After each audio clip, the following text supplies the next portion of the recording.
I'm here today with Ben Hunt-Davis and Harriet Beveridge, which is brilliant. I'm going to introduce them separately, obviously. Harriet Beveridge is a performance coach, comedian, speaker, and a budding neuroscientist with a track record of over 20 years in transforming corporate performance. Ben Hunt-Davis won Olympic gold in the Sydney Olympics in 2000 in the Team GB men's rowing 8, and he's now a performance consultant and a world-renowned keynote speaker. He's also the co-founder of Will It Make the Boat Go Faster, which is a people, performance and leadership consultancy. And together, they are the authors of Will It Make the Boat Go Faster? Olympic-winning strategies for everyday success, which first came out in 2011, and now, 25 years on, 15 years on, don't be daft, is out in a new edition from Penguin. So first of all, congratulations. That's some longevity for a book. Thank you. Welcome to the podcast. Thank you very much. Thank you. Thank you very much. It's great to be on with you. Thanks. And you have actually both been on separately in the past, haven't you? Which is so it's really nice to have you. I know Harriet's raising her eyebrows in a really comical way, which you won't have seen if you're listening on the podcast, but I do recommend you watch the video of this. So tell me about the new edition. Why did you think it was necessary? It's actually the third edition, isn't it? And how's that whole kind of trajectory developed from the first one? Gosh, well, I mean, there's lots of reasons. I think firstly, the world keeps changing, and the pace of change has got faster, and the kind of challenges that the first edition addressed and the second edition addressed have just got stronger. So there was something about updating to kind of honour that. And also, I guess, if I'm ruthlessly honest, I thought the second edition was too long. There you go. I'm saying it. We needed to edit savagely. I feel like I need to get some popcorn while Ben and Harriet debate this. What do you think, Ben? No, I totally agree. I think that with the first book, first edition, we were really happy. And then for the second one, we thought, well, there's more we can add. And then we looked and went, oh, that's pretty thick. Yeah. And so we both agreed that it could be refined. And we put in quite a lot of examples from our however many years of coaching experience to hopefully kind of help kind of guide relevance and application along the way. So hopefully it's a more kind of refined, focused book that we have in edition 3. And it is quite an unusual model to take that intellectual property, that concept, and take it through time, refining it, as you say, adding more exemplars as you've done the work, as you've worked with organizations, meeting the need as it arises, rather than writing another book. Just say, actually, no, this principle has longevity, and we're going to take it through these different incarnations. It is because it is 26 years since that moment in Sydney, isn't it, Ben? Thank you for reminding me, Alison. Sorry. Yeah, the Olympic rowing, it was a really long time ago, and yes, the first edition of the book was a pretty long time ago, and I think we were just really, really happy with the feedback we've got from the book over the last 11 years since we first wrote it, 15 years, whatever it is, since we first wrote it, and we've discussed going in, what's the new topic, what's the new thing, what's the new book, and we keep coming back to going, actually, we think we've got something that still works really, really well, and there might be a new book at some point, I don't know, but at the moment, I think we just both thought we've got something that has worked really well. Let's refine it and improve it, rather than start all over again. And I also think that if we self-published the first one with no help. It was really Wild West. I mean, Alison, we didn't know you existed. Were you around 15 years ago? We didn't spot you 15 years ago. I was in corporate publishing. There you go. There would be no help to you. Yeah. So I think now probably we'd be advised to be less generous, put less stuff in that the book is unashamedly, it's loads and loads of different strategies around high performance. So yeah, you could absolutely probably go, right, let's have one book on team, and let's have one book on, bounce back ability and performing under pressure and yada, yada. But no, we chucked it all in. And you found a title that really has resonated, hasn't it, and caught people's imagination. And I think that asset, if you like, is something that you don't throw away lightly. It's like sort of rebranding Coca-Cola and giving it a new name. Why would you do that? Funnily enough, we were advised at the time not to use that title. Huh. Isn't that interesting? So we were Really told at the interesting. time it's too much of a mouthful. And to be sure, the number of times that I've misspelt it, or how many goats bowing faster have we had under autocorrect over the years. But you're right, it's super sticky. I mean, to the point where I've had a couple of people say to me, like, yeah, I haven't bought your book because I kind of get it from the title. Wow. That's a bit of a double-edged compliment, isn't it? Oh, thanks a lot. There's more in it than just, focus on what's important. But no, we've been super lucky. It's really sticky. It's really sticky, that phrase. And you leverage it out beyond the book. I mean, obviously, we've talked a little bit about will it make the goat go faster? See, now that's in your head. Will it make the boat go faster? Thank you. As an experience, as a coaching philosophy, as a leadership sort of strategy, how do the two work together, Ben? So, I first wanted to write the book because I'd kind of been pigeoned as a kind of keynote speaker. I was going, there's more. And I wanted to write the book to kind of, I guess, demonstrate that, we could do more. And then maybe a year after it was published, and I was actually looking for somebody to go into business with, and Harriet never really wanted to go into business with me. She wanted to write with me, but not work with me. And so I was looking for a business partner. I got approached by a guy called Tom Barry, and we set up the business together just after the 2012 Olympics. And so running the two things kind of beside each other, the book is great for the company, and the company, I think, is great for the book. And Harriet and I work together totally side by side on the book. And for the business, Harriet does a whole load of work for us as a freelancer and is amazing. And my God, I wish she could do more for us. But we just got a different relationship there because that's what we've, the way it's worked out. But I think the two work alongside each other, the business and the book really, really well. And we take the IP from the book and we bring as much of it to life as we possibly can, helping people get really clear, helping people really, and businesses really answer the question, will it make the boat go faster, by getting clarity and getting alignment and all the things the book talks about.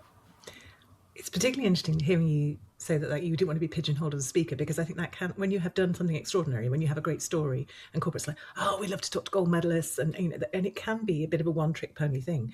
That's your story. That's great. But what you've done is spin it out into something executable for other people, and I think that's a neat trick if you can pull it off.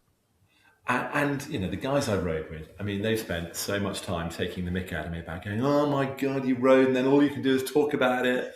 And I think now, with the longevity of the book and the business and what we're able to do, I think finally I might have got a tiny bit of respect from them. Who's laughing now? I love it. And you talk, Harriet, again, if you're not watching this, you won't have seen it, but Harriet was nodding in a very determined way when Ben was talking about how she didn't want to found a company with him. But let's talk about your relationship as writers, because as you say, it was a wild west. Back in 2011, you published the book. How is that? I mean, you're still talking, so that's nice, but how has that relationship developed over there?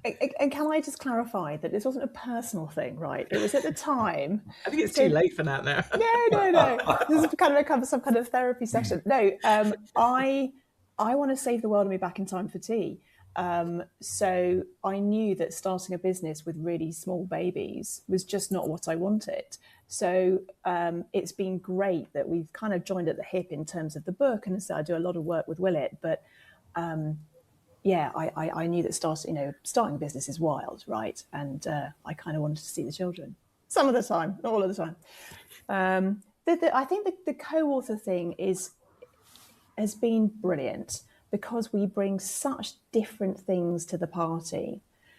And I can't remember when we settled on the approach of Ben would write his story bit and I do the kind of what's the coaching bit. But that's been magic because it meant that we could be our own voice. We could really lean into our particular skills, because I kind of play it up, but it's absolutely true that I'm not sporty. I have no interest in rowing. And so I'm the kind of like, so what? Why is that relevant? How does it work in the real world? And you know, in the book, Ben, you know, the story's amazing. It's such a page turner. It's such a rattling good read. So it just seemed like a really, kind of happy, easy partnering, really. And I think away from the actual writing, I think that I'm not necessarily the best completer in the world, and Harriet is very clear on kind of timelines, deadlines. If I say something, then she damn well expects me to do it, which I'm not always so good on. And so I think we've also brought kind of different things in terms of how we work together, what we can bring to the party away from the actual written word. And I think we've complemented each other really, really well. We've been able to be really kind of straight and honest when, we've got it wrong in kind of various different ways. And so just in a kind of really rounded way, we brought different things, and it's worked fantastically well. It's so interesting because when you co-write with someone, you're really, hostage to fortune. It depends very much on how that relationship goes, how you work together. And there's all sorts of issues often with feedback on each other's sections, how you divvy up the work, how you find a voice that is the sort of combination of both of you. And I think you've had a really neat solution to that because, as you say, you both had your very distinct roles, you both had your very distinct voices. But what is surprising, I think, is the way that you have kept that shared vision of the book, as well as a good working relationship, through those different iterations of the book. Is that something you sit and go, where are we going next with this? What has to change in this edition? We definitely, when we first sat down and talked about writing the book, and I mean, the story, I don't know if I've embellished this, but the story as I remember it is, I was made redundant. It was the crash of 2008. I was made redundant on maternity leave. So I suddenly had this kind of like, oh my goodness, I've got no job and I've got childcare. And Ben phones up and goes, brilliant news, we can write a book. I think you were a little bit more empathetic than that, but... not that much, I think. So it was really, we sat down and we, like the crew did, we sat down and went very, very much through what is our vision for this book? What's the goal? What do we each want? Are we absolutely clear and aligned on what that is? I wish we'd kept that scrap of paper, but I can kind of see it in my head. And we talk very explicitly about like, how do we get the best out of each other and how is this going to work? So from a logistics point of view, I ended up getting a job that I was 2 days in London. I don't live in London, I live in Bath, and stayed overnight on a Tuesday. And basically I freeloaded dinner at Ben's house and we wrote the book on a Tuesday night. So from a logistics point of view, but also from a feedback point of view. And we've kept doing that, those kind of, that vision and those rules we've kept, that's core each time, isn't it? Yeah, it is. And I think, the rules we started with, we definitely updated as we went along, as we found out more about, we'd worked together however many years before, 6-8 years before or something. But as we got into the process, as we kind of worked out what made each other tick and, annoyed each other, we kind of updated as we went and went, so, how do we, I think our goals and aspirations were pretty similar the whole time. And how we went about doing it, we've kept just having pretty good quality conversations. I think about going, this is, I feel as though you let me down, or I, think this, or I think that, and we need to work on that. Which is so our ability to be really open with each other has been fantastic. I feel like this is a sort of couples therapy session as much as it is about co-writing. No, it is, but it is so true. Like for the third edition, we met up in a hotel equidistant, and we literally spent the day in the hotel lobby, just kind of talking through what's the goal this time, what's the rules of the game this time, what does success look like this time, how much time we're willing to put towards it, how do the financials play out. You've got to talk all that stuff through, otherwise it comes and bites you on the bum. And it was a really, really nice hotel. The one in the kind of the middle of the M4 services at Newbury. It was, really roundabout. Well, how funny. And what was the goal for the third edition? Because it is, many people already know the book. A lot of people already have the book, and you're doing a new edition. What is the ambition for it? Harriet? God, we should have rehearsed this, make sure we're totally aligned. Where's that scrap of paper? Yeah, damn. I mean, it's to keep improving it. Each time I want it to be better than the last edition. So, for example, the Amazon scores have gone up from the first edition to the second edition. I want them to go up for the third edition. The Goodreads feedback, if there was any negative ones, it was a bit too long, the second one. So, like, right, sharper, better. And it's going to sound so cheesy, but ultimately, the biggest buzz I get is of people going, I used your book and did X. And we WhatsApp each other with these just amazing stories of, like, there's a school where they've cut their behaviour problems from pupils massively. There's a guy who's a hockey hobbyist and he's now representing his country. There's just there's businesses where, like, their whole business is on the philosophy. And I get it's that. So if we can make it easier for people to pick up the strategies, and if we can broaden it so it's available more easily to more people, game on. Ben, what was your goal? Something completely different. Well, no, I mean, I think getting more of those emails or messages or whatever we get is kind of right up there. And then we also kind of spoke about numbers. When we originally wrote the book, we heard a stat, got no idea whether it was true or not. Yeah. But if you can sell 100,000 copies of a sports book, you're in the top 1% of sales. I have no idea whether that stat's true. And we kind of done the 100,000, and we went, right, well, the next thing is to do it. It's taken us, I think it took us 11, 12 years to get there. Can we do the next 100,000 in a year or two? So there was, we wanted kind of volume, and we wanted more of those amazing messages that we get sometimes. It's just going, it's made a difference because. Lovely qualitative, quantitative blend. Yeah. Brilliant. Yeah. You know this because you've been here before. I always ask guests for their best tip for first-time authors, particularly.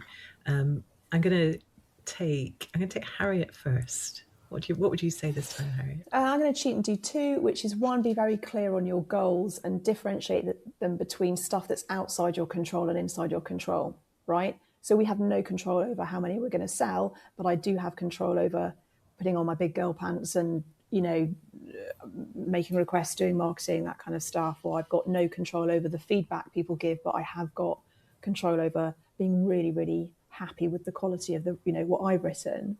So there's something about the goals, definitely. And the other thing is just being patient, because we weren't brilliantly happy with the results of the book in the first 6 months.